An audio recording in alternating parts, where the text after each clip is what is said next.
Voici une vidéo dont je voulais la faire depuis bien longtemps.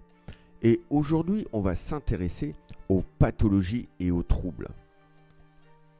On pourrait noter comme le TDAH, avec ou sans hyperactivité, le HPI dont j'en ai parlé surtout sur une vidéo sur l'hypersensibilité, la troisième partie, la différence entre HPI et HPE, le TSA qui est un trouble du spectre autistique et de la microdélétion chromosomique qui est très peu connue. Je vous explique tout ça en détail. Donc tous ces troubles que je vous ai présentés est aussi bien pour l'enfant que pour l'adulte. Et là, on va voir pour le TDAH. Qu'est-ce que c'est en réalité? Le TDAH, comme le T, c'est un trouble, le D, déficit, le A, de l'attention et le H, avec ou sans hyperactivité. Le TDAH est un trouble du neurodéveloppement qui démarre à l'enfance et se manifeste par des symptômes d'inattention avec ou sans hyperactivité et aussi de l'impulsivité inappropriée.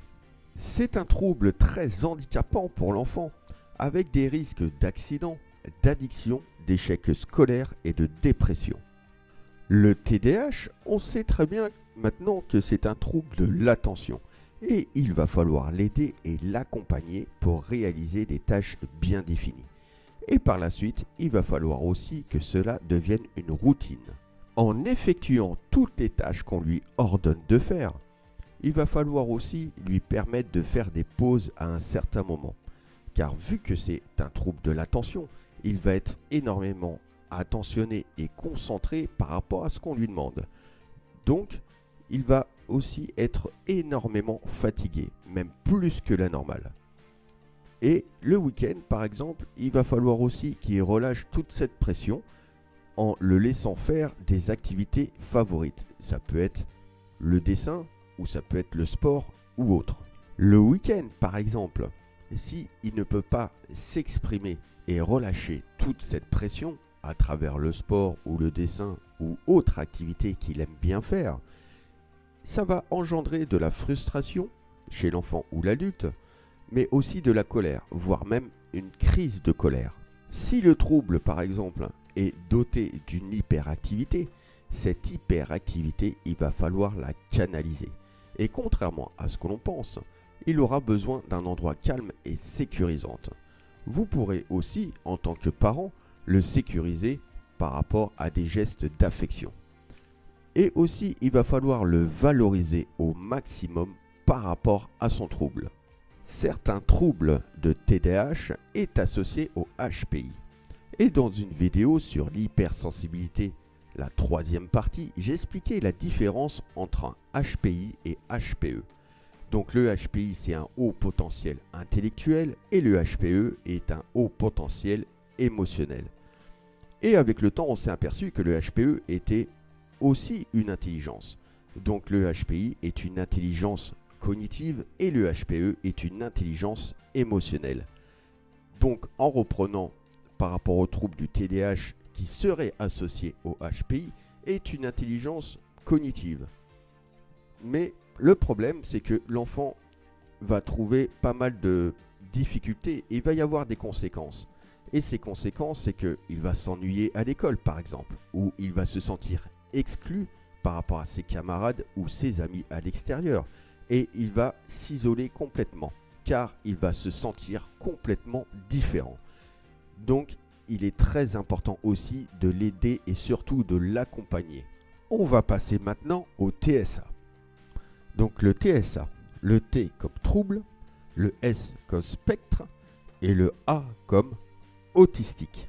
Le TSA est un trouble de neurodéveloppement, mais qui va toucher principalement la communication socio-émotionnelle. En d'autres termes, le TSA est de l'autisme.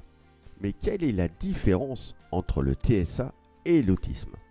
C'est tout simplement c'est que dans l'autisme, on a plusieurs degrés d'intensité émotionnelle et de degré aussi de l'autisme. Ça peut être un degré relativement assez très élevé et un degré beaucoup moins élevé. Et donc, on va catégoriser ça comme le TSA. Et pour le degré très élevé, on va dire que c'est de l'autisme. Et le problème, aujourd'hui, et surtout en France, au niveau de l'autisme, au niveau des prises en charge, on a au moins 40 ans de retard. Au niveau du TSA, il faut savoir aussi qu'il y a d'autres troubles qui peuvent amener au TSA, comme la peur d'abandon et de rejet, au niveau de ses peurs personnelles et au niveau de ses angoisses. Donc, il faut faire très attention à catégoriser une personne qui est TSA ou une personne qui est autiste. Donc, comme je le disais auparavant, d'autres troubles peuvent amener au TSA. Donc, il serait intéressant aussi de l'aider et l'accompagner sur ses peurs et ses angoisses, sur cet abandon et de rejet.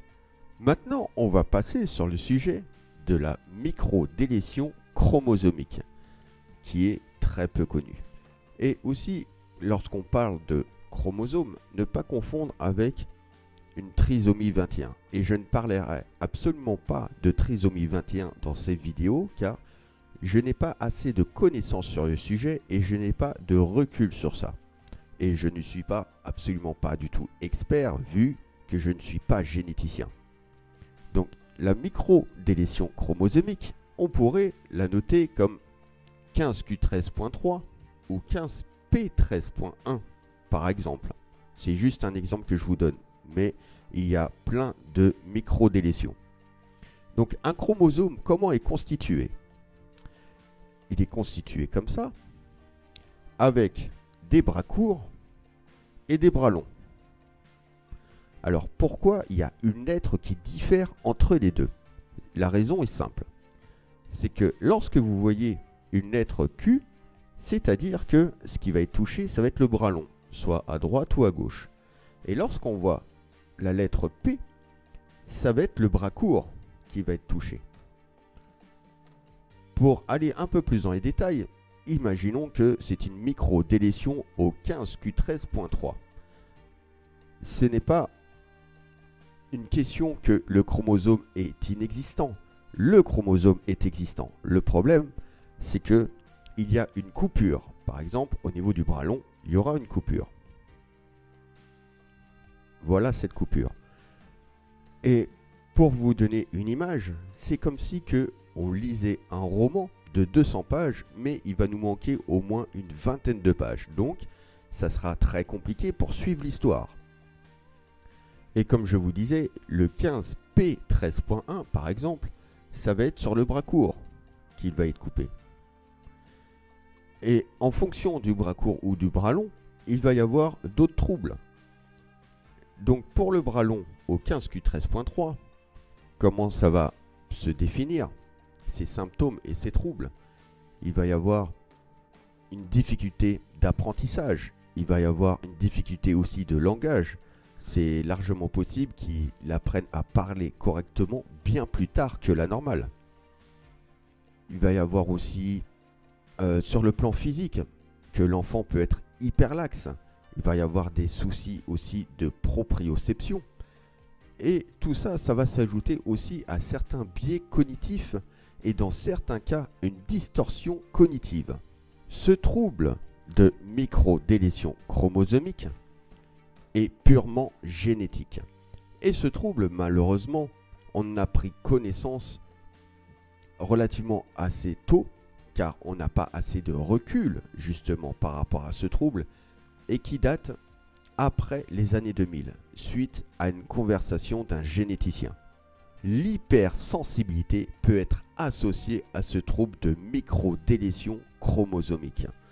Et l'hypersensibilité ne sera pas directement sur l'émotionnel, mais sera plus sur le sensoriel. Et il va ressentir des sentiments d'inconfort, voire même de colère. Lorsque vous êtes face à une personne avec ce trouble de microdélétion chromosomique, il faut bien prendre en compte que la contradiction sera le maître mot au niveau de ce trouble. Dire non à tout ce qu'on lui propose. Ce sera pour lui une façon de s'affirmer. Et donc, il ne faudra pas le prendre comme une agression. Il va falloir un petit peu contourner les choses.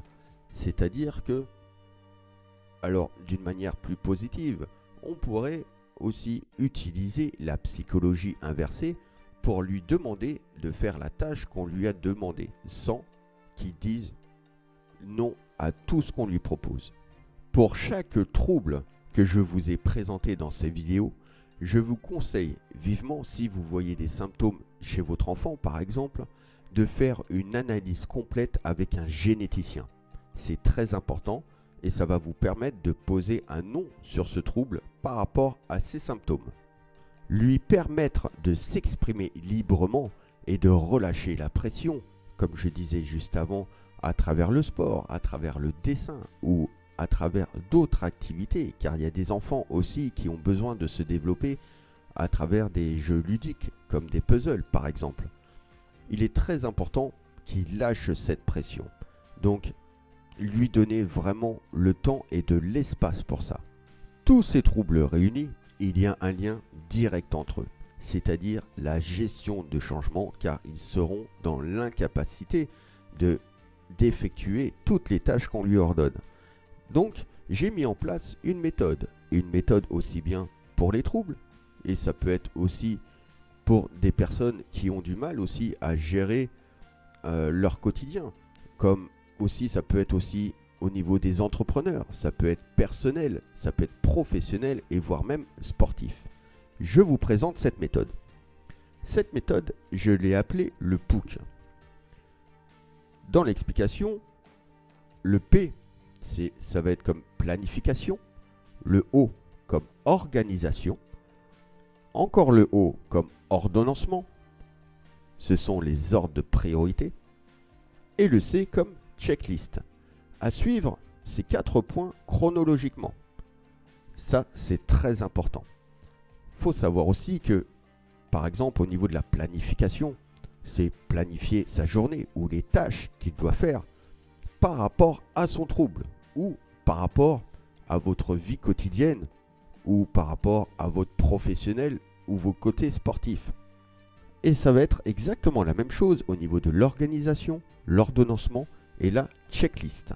C'est la fin de cette vidéo au niveau des pathologies et au niveau des troubles. Et j'espère sincèrement que cette vidéo va vous permettre de vous sentir mieux dans votre vie quotidienne, mais aussi surtout permettre à votre enfant d'évoluer sereinement. Je vous dis à bientôt pour d'autres vidéos.